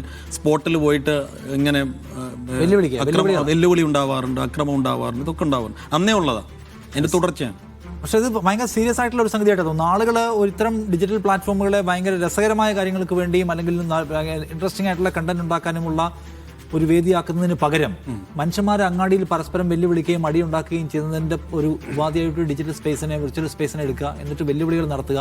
ആ വെല്ലുവിളിയുടെ അവസാനം മുഴുവൻ ഫിസിക്കലി നേരിട്ട് കാണുക, തർക്കം ഉണ്ടാവുക, ഒരാളെ കുത്തി കൊല്ലാനുള്ള വൈരാഗ്യത്തിലേക്ക് അത് വികസിക്കുക എന്ന് പറഞ്ഞാൽ അത് വളരെ സീരിയസ് ആയിട്ടുള്ള ഒരു സാമൂഹ്യ പ്രശ്നമായിട്ട് മാറി എന്ന് വേണം കാണാൻ. അപ്പോൾ ഇത് നോക്കൂ, ഗൾഫിൽ പോയിട്ടുള്ള ആൾക്കാർ അവിടെ നിന്നാണ് ഏറ്റവും രസകരമായിട്ടുള്ള സംഗതികൾ ഉണ്ടാക്കുന്ന ആൾക്കാർ നമ്മൾ കാണുന്നത്. ഏറ്റവും നന്നായിട്ട് ക്രിയേറ്റീവായിട്ട് നമ്മുടെ പൊളിറ്റിക്കൽ സ്പേസിലൊക്കെ ഇടപെടുന്ന ആൾക്കാരെ കാണുന്നത് ഗൾഫിൽ നിന്നാണ്. പക്ഷെ അവർ വേറെ ഒരു തരം ലോകത്തേക്ക് കൂടി തിരിയുന്നു എന്നുള്ളത് ഭയങ്കര ആശങ്ക ഉണ്ടാക്കുന്ന കാര്യമാണ്. ഇപ്പോൾ കഴിഞ്ഞ ദിവസം ഒരാൾ എഴുതി കാണുന്നത്, അതായത് അത് മലയാളി ആളുകൾ ഇടപെടുന്ന ഈ ഡിജിറ്റൽ സ്പേസിലെ ഇത്തരം സ്ഥലങ്ങൾക്കകത്തെല്ലാം ഈ ക്രൈമിൻ്റെ സ്വഭാവത്തിൽ അവർ സംസാരിക്കുന്നു, വെല്ലുവിളിക്കുന്നു, ഭയങ്കര ത്രെട്ട് മുന്നോട്ട് വയ്ക്കുന്നു. അപ്പോൾ ഈ പരിസരം ഭയങ്കരമായിട്ട് പൊല്യൂട്ടഡ് ആവുകയാണെന്നൊരു കൺസേൺ ആർക്കുണ്ട്? അവിടുത്തെ സിറ്റിസൻസുണ്ട്, അവിടുത്തെ ഭരണകൂടങ്ങൾക്കുണ്ട്. ഇവിടുത്തെ കുളവാക്കാണ്, ഇത് കംപ്ലീറ്റ് ആയിട്ട് മോശമാക്കുകയാണ്, എന്നിട്ട് ഇവരത് ഫിസിക്കൽ വയലൻസിനുള്ള വഴിയിലേക്ക് മാറ്റുകയാണെന്ന് പറഞ്ഞ പ്രശ്നം അത് ആരെയാണ് ബാധിക്കാൻ പോകുന്നത്? നമ്മളിപ്പോൾ പറയില്ലേ, ഇപ്പം സംസ്ഥാനത്ത് പലയിടത്തായിട്ട് വന്നിട്ടുള്ള ഈ ക്രിമിനൽ സംഘങ്ങളായിട്ടുള്ള അല്ലെങ്കിൽ ആ മൈൻഡുള്ള ആൾക്കാർ പലയിടത്തും വരുന്നു എന്നൊക്കെയുള്ള ആശങ്ക രേഖപ്പെടുത്തുന്ന ആൾക്കാരെ നമ്മൾ കാണുന്നുണ്ട്. അത് അവരെല്ലാവരും കുഴപ്പക്കാരായിട്ടല്ല, പക്ഷേ അവിടെ നിന്നുണ്ടാകുന്ന ചില സംഭവങ്ങൾ ഇത് മൊത്തം കുഴപ്പമാണെന്ന് ചിന്തിക്കുന്നതിലേക്ക് ആളുകളെ കൊണ്ടുപോകുന്ന ഒരു പ്രശ്നമുണ്ടല്ലോ. അതൊരു ദുരന്തമാണ് ഒരർത്ഥത്തിൽ, അങ്ങനെ ഒരു ചിന്ത രൂപപ്പെടുക എന്ന് പറഞ്ഞാൽ. അത് ഗൾഫിൽ ഉണ്ടായി വരുന്നത് പ്രവാസികളെ സംബന്ധിച്ചിടത്തോളം ഗുണപരമായിട്ടുള്ള കാര്യമല്ല. കാരണം നമുക്കും അവരും അറബ് സിറ്റിസൻസും നമ്മൾ തമ്മിലുള്ള ബന്ധം എത്രയോ ഊഷ്മളമാണ്, എത്ര ആഴമുള്ളതാണ്. അതിൻ്റെ ഗുണം അവർക്കും ഉണ്ട്, നമുക്കും ഉണ്ട്. നമ്മളതിൻ്റെ വലിയ നേട്ടം കൊയ്യുന്നവരാണ്. അപ്പോൾ അതിനെ ആകപ്പാടെ അലങ്കോലമാക്കുന്ന, അപകടത്തിലാക്കുന്ന തരത്തിലൊരു സംസ്കാരത്തിൻ്റെ വളർച്ചയെ നമ്മൾ ഭയപ്പെടേണ്ടതുണ്ട്. അപ്പോൾ അതിനെ തിരുത്താൻ അവിടെയുള്ള എനിക്കൊന്ന് ഗൾഫിലെ ഇത്തരം കാര്യങ്ങൾക്ക് അത് ഇടപെടാൻ കഴിയുന്ന മനുഷ്യന്മാരുള്ള പരസ്പരം സൗഹൃദമുള്ളവരാണ്. ഇടപെടാൻ കഴിയുന്ന ഗ്രൂപ്പുകളും സംഘടനകളും അല്ലെങ്കിൽ ഇൻഫ്ലുവൻസ് ചെയ്യാൻ പറ്റുന്ന ആൾക്കാരും ഒക്കെ ഉണ്ട്. അത്തരം ആൾക്കാരൊക്കെ ഇടപെടുകയും ഇത്തരം ഒരു മോശം പ്രവണതയിൽ നിന്ന് അതിനെ പിന്നോട്ട് കൊണ്ടുപോകാൻ ശ്രമിക്കുകയും വേണം എന്നാണ് എനിക്ക് തോന്നുന്നൊരു കാര്യം. ഗൾഫിൽ നിന്ന് നമ്മൾ എപ്പോഴും വളരെ ശുഭകരമായിട്ടുള്ള വളരെ മനോഹരമായ സംഗതികൾ കാണാൻ ആഗ്രഹിക്കുമ്പോൾ ഇത്തരം കാര്യങ്ങൾ വരുന്നത് സങ്കടമാണ്. അജിംസ, ഇതിനകത്ത് എൻ്റെ അനുഭവത്തിൽ അറബികൾ ഇതിനകത്തില്ല. അവർ സ്നാപ്ചാറ്റ് പോലെയുള്ള വേറെ വേറെ ആപ്പുകളാണ്. മലയാളികൾ മാത്രമാണ് ഈ സംഗതി കൊണ്ടു നടക്കുന്നത്. അതുകൊണ്ട് അറബി നാട്ടിലെ ഗൾഫ് രാജ്യങ്ങൾ ഇത് നിയന്ത്രിക്കാൻ പോകുന്നില്ല, നമ്മളായിട്ട് നിയന്ത്രിക്കുക തന്നെ വേണം എന്നാണ് എനിക്ക് തോന്നുന്നത്. ഇത് ആപ്പിന്റെ കുഴപ്പമല്ല സൈഫു, ഇത് മനുഷ്യന്മാരുടെ കുഴപ്പമാണ്. ആപ്പിനെന്താ ഇത് കേരളത്തിലാണ് ഇത് എങ്ങനെയാണ് സംഭവിക്കുക? വാട്സപ്പിൽ ഗ്രൂപ്പിൽ അടി ഉണ്ടാകുന്നു, തെറി വിളിക്കുന്നു, ധൈര്യം വേണ്ടി കവലയ്ക്ക് വാടാന്ന് പറയുന്നു, ഇവൻ ചെല്ലുന്നു, കത്തിയെടുത്ത് കുത്തുന്നു. അതിനവിടെ അത് എന്താണെന്നു അത് ടിക്ടോക്കിലാവുന്ന വ്യത്യാസം മാത്രമേ ഉള്ളൂ. ഇവിടെ ശ്രദ്ധിക്കേണ്ട ഒരു കാര്യം, നമ്മൾ മലയാളികൾ വിദേശ രാജ്യങ്ങളിൽ ധാരാളമായി ജോലി ചെയ്യുകയും പ്രവാസത്തിൻ്റെ ലാൻഡ്സ്കേപ്പ് മാറി. ഇപ്പോൾ യൂറോപ്പിലാണ് കൂടുതൽ, ഗൾഫിലേക്കാൾ കൂടുതൽ ആൾക്കാർ യൂറോപ്പിലുണ്ട്, എല്ലായിടത്തും ആളുകളുണ്ട്. ഈ പ്രശ്നം എന്താ വെച്ചാൽ, നമ്മൾ ഈ മൈഗ്രേറ്റ് ചെയ്യുമ്പോൾ നമ്മൾ ഈ നാടും പറിച്ചുകൊണ്ടാണ് പോകുന്നത്. ഇത് നമ്മുടെ ഇവിടുത്തെ സിവിക് സെൻസാണ് നമ്മൾ അവിടെ പോയി കാണിക്കുന്നത്. അതർവൈസ് അവിടെ ഉണ്ടല്ലോ മനുഷ്യന്മാർ, അവിടെയും ടിക്ടോക്ക് ആളുകൾ ഉപയോഗിക്കുന്നുണ്ടല്ലോ, അവർ കത്തിരി തൂത്താൻ നടക്കണം. അതല്ല, നമ്മൾ ഇവിടുത്തെ കൾച്ചർ എന്താണോ ഇത് പറിച്ച് എടുത്തുകൊണ്ടാണ് മൈഗ്രേറ്റ് ചെയ്യുന്നത്. ഇതിവിടെ മാത്രമല്ല, ഗൾഫിൽ മാത്രമല്ല, യൂറോപ്പിൽ പ്രശ്നമുണ്ട്. യൂറോപ്പിൽ വലിയ തോതിലുള്ള ഇന്ത്യ വിരുദ്ധത അവിടുത്തെ ആളുകൾ ഉണ്ടാകുന്നതിന് പ്രധാനപ്പെട്ട കാരണം അവിടുത്തെ കൾച്ചറുമായി യോജിച്ചു പോകാതെ നമ്മൾ ഈ നാട് പറിച്ചുകൊണ്ട് അങ്ങോട്ട് പോകുന്നതാണ്. പള്ളിപ്പെരുന്നാളിന് പ്രദക്ഷിണം നടക്കുന്നു യൂറോപ്യൻ നാടുകൾ, ഈ ചെണ്ടയെ കൂട്ടിക്കൊണ്ട് പ്രദക്ഷിണം നടക്കുന്നു. അത് അവരുടെ കൾച്ചറിൽ അതൊക്കെ പറ്റുമായിരിക്കും, അവർക്ക് അത് എത്രമാത്രം സ്വീകാര്യമാവും നോക്കുന്നില്ല. ലുങ്കിയും പൈജാമയൊക്കെ എടുത്ത് ഒരു ദിവസം UK എന്നുള്ളൊരു സീൻ കാണുകയാണ്. ലുങ്കി എടുത്ത് ഒരു ചങ്ങാതി, ഒരു അമ്മാവൻ ലുങ്കി എടുത്ത് മടക്കി കുത്തിക്കൊണ്ട് യൂറോപ്പിൽ മാഞ്ചസ്റ്ററിലെ സ്ട്രീറ്റിലൂടെ നടക്കുകയാണ്. അപ്പോൾ ഈ പ്രശ്നമാണ് യഥാർത്ഥമുള്ള പ്രശ്നം. നമ്മൾ ഇവിടുത്തെ സ്വഭാവം അവിടെ പോയി കാണിക്കുന്നു. അതിപ്പോൾ ടിക്ടോക്ക് ആവട്ടെ, ഇനിയിപ്പോൾ നാളെ ഇൻസ്റ്റ ആവട്ടെ, അല്ലെങ്കിൽ വാട്സപ്പ് ആവട്ടെ, ഇതിലാണെങ്കിൽ ഈ പ്രശ്നം വരികയാണ്. നമ്മൾ ശ്രദ്ധിക്കേണ്ട കാര്യം, നമ്മുടേതല്ലാത്തൊരു സിവിക് സെൻസ് ഉള്ള രാജ്യങ്ങളിലേക്കാണ് നമ്മൾ പോകുന്നത്. കുറേ കൂടി മികച്ച സിവിക് സെൻസ് ഉള്ള രാജ്യങ്ങളിലേക്കാണ്. അവിടേക്ക് നമ്മൾ ഈ ഇവിടുത്തെ ഓഞ്ഞ ആശയവും കൾച്ചറും കൊണ്ട് ചെല്ലരുത്. അത് കൂടുതൽ അപകടം ഉണ്ടാകുമെന്ന് എനിക്ക് പറയാം. സാജു, അല്ല, ഈ മലയാളിയുടെ ഓഞ്ഞ ആശയും കൾച്ചറുമാണ് എന്ന അഭിപ്രായമൊന്നും എനിക്കില്ല. പക്ഷേ നമ്മുടെ കയ്യിലിരിക്കുന്ന കിട്ടുന്ന സാധനം അതെന്ത് സോഷ്യൽ എനിക്ക് ആ അഭിപ്രായം നന്നായിട്ടുണ്ട്. സാജുവിന് മാത്രമായിട്ടായിരിക്കും, മലയാളികൾക്ക് നല്ല ഓഞ്ഞാശയങ്ങളുണ്ടെന്നാണ് ഞാൻ വിചാരിക്കുന്നത്. നമ്മുടെ കയ്യിലേക്ക് കിട്ടുന്ന സാധനം അത് സോഷ്യൽ മീഡിയ ആണെങ്കിലും അത് എന്താണേലും അതിന് ഗുണവും ദോഷവും ഒക്കെ ഉണ്ടാവാം. പക്ഷെ അത് ഉപയോഗിക്കുന്നവൻ്റെ കയ്യിലിരിപ്പ് അനുസരിച്ചിരിക്കും. അത് ഓരോ വ്യക്തികളെയും കേന്ദ്രീകരിച്ചുള്ളതാണ്. ഒരു വ്യക്തിയും എങ്ങനെ ഒരു സമൂഹത്തിൽ പെരുമാറുന്നു, അല്ലെങ്കിൽ അവൻ ജീവിക്കുന്ന ആവാസ വ്യവസ്ഥയിൽ പെരുമാറുന്നു എന്നതുപോലെയാണ് ഇതിനകത്തും പെരുമാറുന്നത്. അപ്പോൾ അതിന് ചേർന്ന കൂട്ടങ്ങളെ കൂടി ലഭിക്കുന്നതോടെ ഇതൊരു ക്രിമിനൽ വൽക്കരിക്കപ്പെടുന്ന ഘട്ടത്തിലേക്ക് പോകുന്നു എന്നാണ് ഞാൻ കരുതുന്നത്. സാമൂഹ്യ മാധ്യമങ്ങളെ വളരെ നല്ല രീതിയിൽ ഉപയോഗിക്കുന്ന മനുഷ്യരല്ലേ. അതിനിടയിൽ ഇതിനെ തന്നെ നമ്മുടെ ഈ നാട്ടിൽ തന്നെ ഇപ്പം നമ്മുടെ അടുത്ത് ടിക്ടോക്ക് ഇല്ല, നമുക്ക് വാട്സപ്പ് ഉണ്ട്, ഫേസ്ബുക്ക് ഉണ്ട്. ഇതിനെ വ്യക്തിഹത്യകൾക്കും മനുഷ്യനെ തെറി പറയാനും മാത്രം ഉപയോഗിക്കുന്ന ആളുകളില്ലേ. നല്ല രീതിയിൽ രാഷ്ട്രീയ പ്രവർത്തനം നടത്തുന്നതിനിടയിൽ, നല്ല രീതിയിൽ രാഷ്ട്രീയം സംസാരിക്കുന്നതിനിടയിൽ വന്നിട്ട് വീട്ടിലിരിക്കുന്ന ആളുകളെക്കുറിച്ച് മോശമായി പറഞ്ഞ് മറുപടി പറയുന്നത് നമ്മൾ സോഷ്യൽ മീഡിയയിൽ ഇങ്ങനെ കണ്ടുകൊണ്ടിരിക്കുന്ന കാര്യമല്ലേ. അതിനുവേണ്ടി വ്യാജമായ കാര്യങ്ങൾ ഉണ്ടാക്കുക എന്നതടക്കം നടക്കുന്നു. ഇപ്പം നമ്മുടെ തന്നെ കാർഡുകളെക്കുറിച്ച് നമ്മൾ തന്നെ ഇറക്കുന്ന കാർഡുകൾക്ക് വ്യാജ കാർഡുകൾ നമ്മുടെ ഐഡൻറ്റിറ്റി വെച്ചുകൊണ്ട് തന്നെ എത്ര പേരിറക്കി ആളുകളെ തെറ്റിദ്ധരിപ്പിക്കാൻ ശ്രമിക്കുന്നുണ്ട്. ഇങ്ങനെ ഈ വ്യക്തിഹത്യകൾക്ക് സാമൂഹ്യ മാധ്യമങ്ങളെ ഉപയോഗിക്കുന്ന ഒരു കൂട്ടർ ഉണ്ട്. അതിൽ നിന്നുണ്ടാകുന്ന ദുരിതങ്ങളാണ്. പിന്നെ ഒപ്പം തന്നെ ഈ ഡിജിറ്റൽ സാധനങ്ങൾ, സമ്മാനങ്ങൾ നേടാൻ വേണ്ടി എന്തും പറയുക, അതിന് ഏത് സംസ്കാരമൊക്കെ വിട്ടിട്ട് അത് ഏത് പരിധി വിട്ടും പെരുമാറുന്ന തലത്തിലേക്ക് പോകുക, റീച്ച് കിട്ടുക എന്നത് മാത്രമായി ലക്ഷ്യമായി വരുന്നത്. ഇതൊക്കെ എത്തിച്ചേരുക. പിന്നെ ഒരു വെല്ലുവിളിക്കാനോ അല്ലെങ്കിൽ അതിൻ്റെ പേരിൽ പിന്നെ അടികൂടാനോ ഒന്നും ഒരു പ്രശ്നവുമില്ലാത്ത തലത്തിലേക്ക് ഇത് പണ്ട് നാട്ടുമ്പുറത്ത് നടന്ന അടികളുടെയൊക്കെ എക്സ്ട്രീം വേർഷനായി ഇതൊക്കെ മാറുകയാണ്. ഇങ്ങനെ പോകുന്നതിൻ്റെ ഒരു പ്രശ്നമെന്ന് പറഞ്ഞാൽ സാമൂഹിക അവസ്ഥ എന്നതിനപ്പുറത്തും ഓരോരുത്തരുടെയും ബോധ നിലവാരം കൂടിയാണ്. താൻ എങ്ങനെയായിരിക്കണം തൻ്റെ ജീവിതത്തെ അടയാളപ്പെടുത്തേണ്ടത് എന്നിടത്തു നിന്നൊക്കെ മാറി ചിന്തിച്ചിട്ട് ഒരു പക്ഷേ പ്രവാസികളെ സംബന്ധിച്ച് ചിലപ്പം അവരുടെ ഒരു വിരസതയൊക്കെ അകറ്റാൻ വേണ്ടിയിട്ടായിരിക്കും അവർ ഈ ഇതിനകത്ത് സമയം ചെലവഴിക്കുന്നത്. ദുബായിൽ എന്തോന്ന് വിരസത, അത് ഓരോരുത്തരുടെയും സാഹചര്യമാണ്. എല്ലാവരും വിരസത. ഇതിൽ സാജു പറഞ്ഞ ഒരു പോയിന്റ് ഉണ്ട് കേട്ടോ. ഈ വയലൻസിന് ഭയങ്കരമായ ആരാധകരുണ്ട്. ഇപ്പൊ കേരളത്തിൽ തന്നെ മില്യൺസ് ഓഫ് ആളുകൾ ഫോളോ ചെയ്യുന്ന യുവാക്കൾ ആയിട്ടുള്ള ആളുകളുടെ ഇൻസ്റ്റാ പേജുകളുണ്ട്. അതിൽ പ്രധാന കണ്ടന്റ് വയലൻസ് ആണ്. ആൾക്കാരെ അടിച്ചു കൊല്ലുക, മാരകമായി മർദ്ദിക്കുക, ഗുണ്ടായിസം കാണിക്കുക. ഈ മാൻലി വയലൻസ് കാണിക്കുന്ന, അത് ഭയങ്കര സിനിമാറ്റിക്കായി ഷൂട്ട് ചെയ്ത് അപ്ലോഡ് ചെയ്യുന്ന മില്യൺസ് ഓഫ് ആൾക്കാർ ഫോളോ ചെയ്യുന്ന ഈ മലബാറിൽ നിന്നൊക്കെയുള്ള ഇൻഫ്ലുവൻസേഴ്സ് ഉണ്ട്. അപ്പോൾ അതിന് ഭയങ്കര കയ്യടിയാണ്. അതിൽ കാണിക്കുന്നത് മുഴുവൻ മാരകമായ, തമിഴ് സിനിമയിലൊക്കെ കാണിക്കുന്ന പോലത്തെ എന്താണ് ദയാരഹിതമായ ആക്രമണങ്ങളില്ലേ, അത്തരം സംഗതികൾ ചെയ്യുക, അതിനെല്ലാം താഴെപ്പോട്ട് മാസ് എന്ന് കമൻറ്റ് ചെയ്യുക. നമുക്കിത് കാണുമ്പോൾ ഭയങ്കര ഡിസ്റ്റർബൻസ് തോന്നുന്നത്. പ്രായമായതിനായിരിക്കും നമുക്ക് കുറച്ച് ചെറുപ്പത്തിൽ ഇതൊക്കെ ഭയങ്കര ഹീറോയിസായിട്ട് തോന്നും. സോ ഇത് സോഷ്യൽ മീഡിയയുടെ ഒരു കൾച്ചറിൻ്റെ പ്രശ്നമാണ്. സാജു പറഞ്ഞ പോലെ വയലൻസിന് ഭയങ്കര റീച്ച്, വയലൻസ് കൊള്ളാം, വയലൻസ് ഹീറോയിസമാണ്, ഭയങ്കരമായ മാൻലി സംഗതിയാണെന്ന് വിചാരിക്കുന്ന ഒരു വലിയ കൂട്ടമുണ്ട്. അവർ കൂടിയാണ് ഇതിനെല്ലാം ട്രിഗർ ചെയ്യുന്നത് എനിക്ക് തോന്നുന്നു. പിന്നെ നമ്മുടെ നാട്ടിൽ നോക്കൂ, ഈ പറഞ്ഞതിനോട് ചേർത്ത് സ്വർണം പൊട്ടിക്കാൻ നടക്കുന്നവന് വരെയും ആരാധക കൂട്ടങ്ങൾ ഉണ്ടായി വന്നുകൊണ്ടിരിക്കുകയാണ്. അപ്പൊ ഇത് അവിടെ ജീവിക്കുന്നവന് മാത്രമുള്ള പ്രശ്നമല്ല, നമുക്കിടയിൽ ആളെ കൊല്ലുക, സ്വർണം പൊട്ടിക്കുക പോലുള്ള പരിപാടിയും പിന്നെ ഒരു താർ ജീപ്പ് ഉണ്ടായാൽ മതി, നിങ്ങൾക്ക് ഭയങ്കര ആരാധകരെ. കൂടെ ഒരു പട്ടിയും. അതെ, കൂടെ ഒരു പട്ടി ഉണ്ടെങ്കിൽ കിട്ടി. പിന്നെ അത് കൃത്യമായി ഷൂട്ട് ചെയ്ത് ഇടണം. അവൻ അങ്ങോട്ട് പോകുന്നു, ഇങ്ങനെ നടന്നു വരുന്നതും കയ്യിൽ വളയൊക്കെ ഇട്ട് വരുന്നതും ഒക്കെ ഇട്ടിട്ട് ഇങ്ങനെ ഭയങ്കര സിനിമാറ്റിക് ആയിട്ട് ഇതിനെയൊക്കെ അവതരിപ്പിച്ച് കൊണ്ടുവരാനും കൂടെ കഴിഞ്ഞു കഴിഞ്ഞാൽ അതിന് താഴെ പോയി ഫയർ കോമ്രേഡ് എന്ന് കമന്റ് ചെയ്തിട്ടാണ് ഈ എന്താണ് ഈ ഇൻസ്റ്റാഗ്രാമിൽ നടക്കുന്നത് എന്ന് വേറെ പറയുന്നത്. ആ പ്രശ്നമുണ്ട്. ശരി, അപ്പോൾ നേരത്തെ സൂചിപ്പിച്ചത് തന്നെയാണ്. എന്ന് വെച്ചാൽ നാട്ടിലാണെങ്കിൽ ഒരു മർഡറൊക്കെ നടന്നു കഴിഞ്ഞാൽ ആ സംവിധാനത്തിൽ ഒരു പൊളിച്ചെഴുത്തോ നിയന്ത്രണങ്ങളോ ഒക്കെ കൊണ്ടുവരും. ഗൾഫ് നാടുകളിൽ ഒരു രാജ്യവും ടിക്ടോക്കിൻ്റെ മേലൊരു നിയന്ത്രണവും കൊണ്ടുവരാൻ മെനക്കെടാൻ സാധ്യതയില്ല. നിയന്ത്രണങ്ങൾ കൊണ്ടുവരേണ്ടത് നമ്മൾ തന്നെയാണ്. കാരണം നമ്മളെ കാത്തിരിക്കുന്ന ഒരു കുടുംബവും ഒരു സാഹചര്യവും ഒക്കെ നാട്ടിലുണ്ട് എന്ന് പ്രവാസികൾ ഓർക്കുന്നത് നല്ലത്.